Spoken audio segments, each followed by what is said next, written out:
Welcome to the deep dive. Today, we're going to pull back the curtain on the Nutcracker. You know, the festive, sparkly ballet everyone loves? Yeah, we're peeling all that back to get to the original story underneath Mhm. the much darker and frankly more brilliant source material. E.T.A. Hoffmann's 1816 German original, The Nutcracker and the Mouse King. We are definitely forgetting the Sugar Plum Fairy for this one. That's the mission. Because the Tchaikovsky music, all those images we have, they're based on an 1845 adaptation by Alexandre Dumas.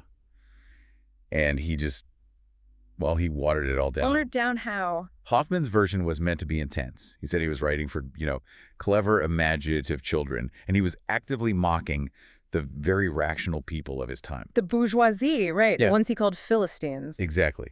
The rigid, unimaginative types. Okay, so that sets the stage perfectly.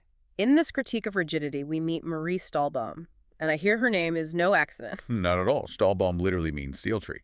And she gets the Nutcracker from her godfather, Drosselmeyer, who is this amazing character. He's a Supreme Court justice, but also a clockmaker and an inventor. A mad inventor, yeah. And that rigid steel tree world is just immediately shattered. With the battle. Right. And it's not a dream. Marie is an active participant. She saves the Nutcracker by throwing her slipper at the seven-headed Mouse King. But then something bad happens. This is where it gets interesting. It does. Yeah. She faints, falls, and cuts her arm badly on the glass of the toy cabinet. I mean, it's a severe, physical, painful injury. Wow. So we're talking actual blood and glass, not just a little bump on the head from a dream. Absolutely.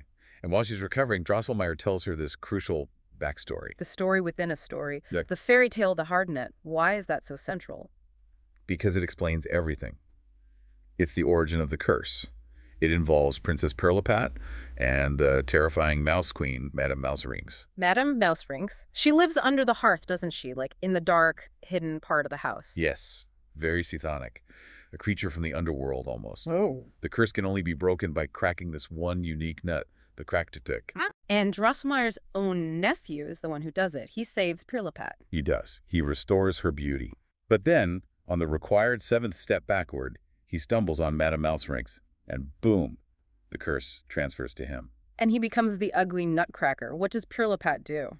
She's completely vain. She sees he's ugly and just banishes him on the spot. So cold. But this is where Marie comes in. She's the opposite. She is Marie's great moment of defiance.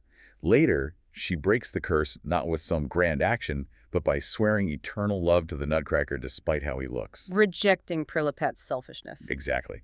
He returns victorious with the Mouse King's 7 crowns and whisks her away to the Doll Kingdom. And how he does that is fascinating. He takes her through the sleeve of her father's fur coat. He does. And Really? hold on to that thought, because that specific device entering a magical world through a mundane object like a coat. Wait, don't tell me. Is this the invention of what we now call portal fantasy? Like the direct ancestor to C.S. Lewis and the wardrobe in Narnia? You got it. Hoffmann is considered the pioneer. But there's also this psychological layer that's just as fascinating. Go on. Well, scholars point out that the Nutcracker, an oral instrument, it's a very early symbol of developing desire. Proto-Freudian, That gives the toy a whole new weight. And what about Marie's parents? They just keep telling her she's dreaming, right? They don't believe her. They don't.